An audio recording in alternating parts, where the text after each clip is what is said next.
கர்த்தருடைய நாமம் மகிமைப்படுவதாக. நான் உங்கள் சகோதரி மெஸ்ஸியா வாக்கியம். கர்த்தர் இன்றைக்கு நமக்கு தருகிற வசனம் எரேமியா 33 வசனம். அந்நாட்களிலும் அக்காலத்திலும் தாவீதுக்கு நீதியின் கிளையை முளைக்க பண்ணுவேன், அவர் பூமியிலே நியாயத்தையும் நீதியையும் நடப்பிப்பார். இதுதான் கர்த்தர் நமக்கு தருகிற வசனம். இது உண்மையை சொல்லப்போனால் நம் இயேசுசாமியினுடைய பிறப்பை குறித்து சொல்லப்பட்ட தரிசன வசனம். ஆனால் இன்றைக்கு சொன்னதாங்க.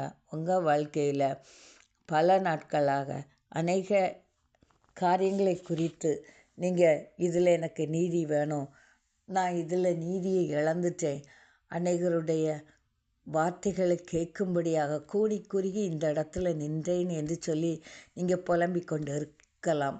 ஒருவேளை நீங்கள் வேலை பார்க்குற ஸ்தலத்தில் அல்லது நீங்கள் படிக்கிற கல்லூரியில் ஏதோ ஒரு இடத்துல நீங்கள் கூனி குறுகி உங்களுக்கு நீதி பறிக்கப்பட்ட நிலைமையில் அநீதி இழைக்கப்பட்டு இருக்கலாம்.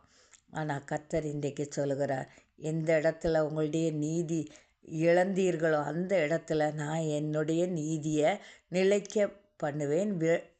முளைக்க பண்ணுவேன் என்று சொல்லி வாக்கு கொடுக்கிறார். அவரால் கூடாத காரியம் ஒன்றுமில்லை. ஒருவேளை குடும்பத்தார் உங்களுக்கு அநீதி இழைத்திருக்கலாம். அந்த நீதியை கர்த்தர் இன்றைக்கு உங்களுக்கு முளைக்க பண்ணுவேன் என்று சொல்லி வாக்கு கொடுக்கிறார். கலங்காதீங்க. கர்த்தர் நீதியுள்ள தேவன்.